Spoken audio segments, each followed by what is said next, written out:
News 18 India।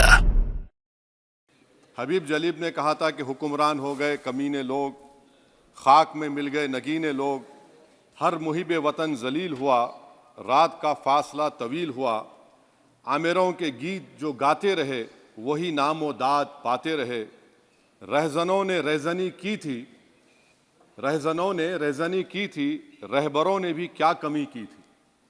Sir, मैं अभी सुन रहा था हमारे शिंदे ग्रुप के शिवसेना के पार्टी लीडर अपनी तकरीर कह रहे थे, कहा कि 6 दिसंबर में जब बाबरी मस्जिद को शहीद किया जा रहा था तो उस वक्त के वज़ीर आज़म नरसिम्हा राव पूजा कर रहे थे, आप ही ने कहा, और कहा कि वो डिस्टर्ब नहीं करना।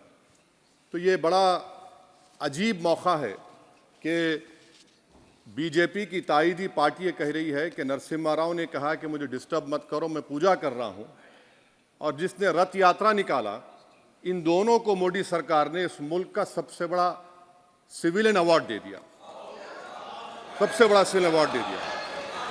तो ये बताता है कि इंसाफ जिंदा है या जुल्म को बरकरार रखा जा रहा है। तीसरी बात यह है कि सर, इस ऐवान में सियासी पार्टियां आएंगी चले जाएंगी, आप आए मैं आया हम भी चले जाएंगे, मैं ज़मीन की ग़िज़ा बन जाऊंगा, ये ऐवान तो बाकी रहेगा। मगर सर, मैं ताजुब कर रहा हूं कि लोकसभा मुख्तलिफ आवाज़ों में कैसे बोल सकता है। लोकसभा तो एक ही आवाज़ में बोलना चाहिए, और लोकसभा भी भारत के संविधान आइन के बेसिक स्ट्रक्चर का ताबे है। और सर, ये इसलिए कह रहा हूं कि 16 दिसंबर को ये ले कर देता हूं, 16 दिसंबर 1992 को इसी लोकसभा ने एक रेजोल्यूशन पास किया था। आप इजाजत दीजिए तो मैं पढ़ता हूं सर। दिस हाउस, अच्छा, ये गुलाम नबी उस वक्त के मिनिस्टर थे, आज नहीं है, उनका नाम नहीं लेना चाह रहा था। This house strongly and unequivocally condemns the desecration and demolition of the Babri Masjid at Ayodhya by and at the instigation of forces represented among others by VHP, RSS and the Bajrang Dal, which has caused communal violence in the country. Such act of vandalism was carried out not only in violation of order of Supreme Court, but amounted to an attack on the secular foundations of our country. This House expresses anguish at the happenings and wishes to reiterate its resolve that it will ceaselessly endeavor to uphold the secular and democratic traditions of our country and for the maintenance of rule of law. और एक paragraph है, नहीं पढ़ूंगा।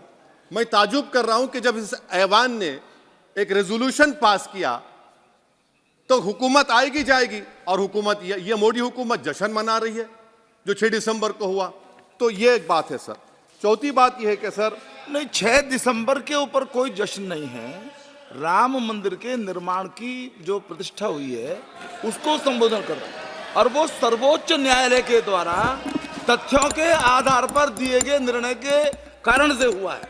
सर्वोच्च न्यायालय का निर्णय है, तो तथ्यों के आधार पर निर्णय है। वो विषय आपने बोल दिया, ठीक है, ओके। परंतु जो मंदिर का निर्माण है वो नियमानुसार सर्वोच्च न्यायालय के निर्णय से तथ्यों को देख करके। और एक सेकंड, आप इस्लाम के बहुत जानकार हैं, विद्वान हैं वैसे भी अब कानून के।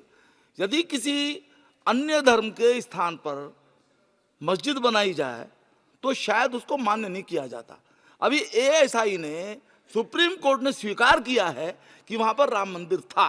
तो इस विषय केवल ये है कि वहां पर राम मंदिर ठीक बना कि नहीं बना, वो विषय हो गया। तो कृपया इस पर यदि आप कुछ बोले तो बोलें प्लीज। सर, मैं आपको गलत साबित कर दूंगा सर। और मैंने रुक तो जाइए बड़ी इज्जत के साथ सर, मैं आपकी बड़ी इज्जत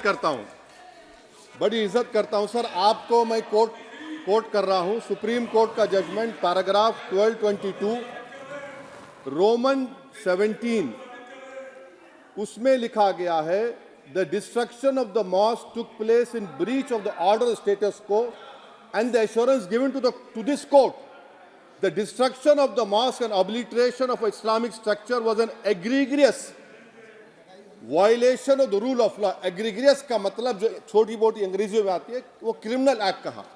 और सर आपने कहा था कि वहां पर मंदिर को तोड़कर बनाया गया। सर मैं आपके सामने ये तमाम चीजें लेकर दूंगा, सुप्रीम कोर्ट के जजमेंट के पैराग्राफ्स हैं जिसमें सुप्रीम कोर्ट ने एएसआई की रिपोर्ट को नकारा। उन्होंने कहा कि मंदिर को तोड़कर मस्जिद नहीं बनाई गई थी। सुप्रीम कोर्ट ने कहा, ये सुप्रीम कोर्ट ने कहा। अब और मैं रख दूंगा, आप पढ़ लीजिए, आप पढ़ लीजिए। अच्छा सर मैं अपनी तकरीर पर आ जाता हूं, मैं अपनी तकरीर पर आ जाता हूं सर। तो मैं अपनी बात कर देता हूं सर। तो मैं ये पूछना चाह रहा हूं कि क्या मोदी सरकार एक समुदाय, एक मजहब की सरकार है या पूरे देश के मजाहिब को मानने वालों की सरकार है? जिसको नहीं मानते उनकी सरकार है? हमको बता दीजिए। क्या मोदी सरकार सिर्फ एक फिक्र और नजरिया हिंदुत्व की सरकार है? क्या इस देश का, इस गवर्नमेंट ऑफ इंडिया का कोई मजहब है? इस वतन अजीज सबके मजहब को मानता है। सर मेरा मानना है कि इस देश का कोई मजहब नहीं है। क्या ये सरकार 22 जनवरी का पैगाम देकर ये बताना चाहती है कि एक मजहब को दूसरे मजहब के मानने वालों पर गलबा और कामयाबी मिली? क्या आइन इसकी इजाजत देता है? क्या ये पैगाम आप जब ऐवान से दे रहे हैं तो 17 करोड़ मुसलमानों को आप क्या पैगाम दे रहे हैं, ये मैं आप पर छोड़ता हूं। सर 49 में धोखा हुआ, 86 में धोखा हुआ, 92 में धोखा हुआ, 2019 और 22 में भी इस ऐवान के जरिए हमको धोखा दिया जा रहा है। और अफसोस के साथ कहना पड़ता है सर कि मुस्लिम अक़लियत को हमेशा ये कहा गया कि तुमको भारत के शहरी बरकरार रहने के लिए एक बहुत बड़ी कीमत तुमको चुकानी पड़ेगी, और हम पर इल्ज़ाम लगा दिया गया। सर क्या मैं बाबर का स्पोक्स पर्सन हूं? क्या मैं जिना का स्पोक्स पर्सन हूं? क्या मैं औरंगजेब का स्पोक्स पर्सन हूं? बताइए सर, आखिर मैं कहां तक आप मुझे लेकर जाएंगे? दूसरी बात यह है सर, दूसरी बात यह है कि फिर 6 दिसंबर के बाद देश में फसाद हुआ, नौजवानों को टाडा में डाला गया जो बूढ़े होकर निकले। यकीनन आपकी सरकार नहीं थी, आपकी सरकार नहीं थी। अच्छा बल्कि मैं तो मर्यादा पुरुषोत्तम राम की इज्जत करता हूं, मगर मैं नाथूराम गोडसे से नफरत करता हूं। मेरी नस्लें नफरत करती रहेंगी क्योंकि नाथूराम गोडसे ने उस शख्स को गोली मारी जिसके जबान से आखिरी लफ्ज निकले हे राम। सर छठी बात यह है कि 87 में मलियाना हाशिमपुरा हुआ, 83 में नेल्ली हुआ, 44 में जम्मू में नस्ल कशी हुई, 2022 में हल्दीवानी में कत्ल हुआ। इतने धोखे सबसे बड़े किसको दिए गए? असदुद्दीन ओवैसी को दिए गए। मगर फिर भी मुझसे ही कहा जाता है कि वफादारी को तुम साबित करो अपनी ओवैसी।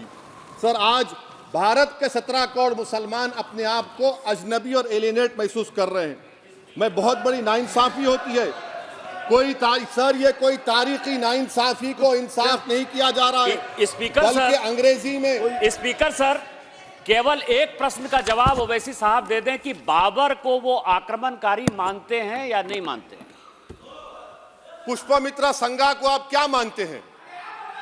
बताओ, पुष्पमित्रा संघा को आप क्या मानते हैं? जम्मू के वो, कश्मीर के वो राजा को क्या मानते हैं जिसके पास एक फौज थी मंदिरों को तोड़ने के लिए? आप क्या मानते हैं? यही तो मैं कह रहा हूं कि निशिकांत दुबे 47 में आजादी मिली, असदुद्दीन ओवैसी से बाबर की बात पूछ रहे हैं। तुम गांधी की बात पूछते, तुम बोस की बात पूछते, तुम जलियांवाला बाग की बात पूछते, तुम काला पानी में जो मुसलमान शहीद हो गए उनकी बात पूछते, मगर बाबर की बात पूछी जाती है। तो सर मैं आपको बता रहा था, खामखा डिस्टर्ब किए सर, मुझे मेरा वक्त ले लिए निशिकांत दुबे। सर मैं आपसे कह रहा था, मोदी हुकूमत ये पैगाम दे रही है भारत के मुसलमानों को कि जान बचाना है या इंसाफ चाहते हो। मैं कह रहा हूं मैं भीख नहीं मांगूंगा, मैं इस नंगी तासुब को कबूल नहीं करूंगा, मैं दूसरे दर्जे के शहरी के मौक़िफ़ को कबूल नहीं करूंगा, मैं अपनी शनाख्त को नहीं मिटने दूंगा। अब मैं झूठी और दिल फरेब बातों पर हरगिज भरोसा नहीं करूंगा, मैं वो काम नहीं करूंगा जो बीजेपी और नाम निहाद सेकुलर पार्टियां चाहती हैं, मैं वो काम करूंगा जो आपको पसंद नहीं है, संविधान के दायरे में रहकर। सर, कंक्लूजन में मैं आपको बताना चाहता हूं कि आज इस देश को किसकी जरूरत है। इस देश को अयोध्या में, तारीख शायद नहीं पढ़ते होंगे, मौलाना अमीर अली कौन थे, पुजारी बाबा रामचरण दास कौन थे, अयोध्या के पुजारी थे।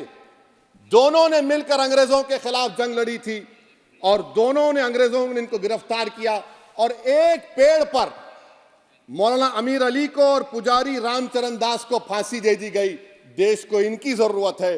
देश को शंभू प्रसाद, अचन खां, ये राजा देवी बख्श सिंह के फौज में थे, अंग्रेजों से मुकाबला किया, मुसलमान की लाश को जला दिया गया और शंभू प्रसाद को दफना दिया गया। इस देश को यह जरूरत है। देश को बाबा मोदी की जरूरत नहीं है। आज भारत को अयोध्या के मौलाना अमीर अली और रामचरण दास, अचन खान, शंभू खान की जरूरत है। सर, मैं अभी सुन रहा था ये नाम निहाद सेक्युलर पार्टियों के बयानात को। क्या होता है सर, आप, खत्म कर रहा हूं, क्या होता है सर, जब काजी साहब गवाहों को लेकर दुल्हन के पास जाते कि तुमको निकाह कबूल है, तो दुल्हन शर्मा के खामोश बैठ जाती। तो इनकी खामोशी रजामंदी की अलामत है। जी जी। तो सर, मैं खत्म करने से पहले यह बताना चाह रहा हूं कि जब वजीर आजम जवाब देंगे तो क्या वो भारत के 140 करोड़ जनता के लिए जवाब देंगे या फिर सिर्फ हिंदुत्व की फिक्र रखने वालों का जवाब, मैं खत्म कर जवाब देंगे। मैं ये देश, दुनिया, मुसलमान देख रहा है।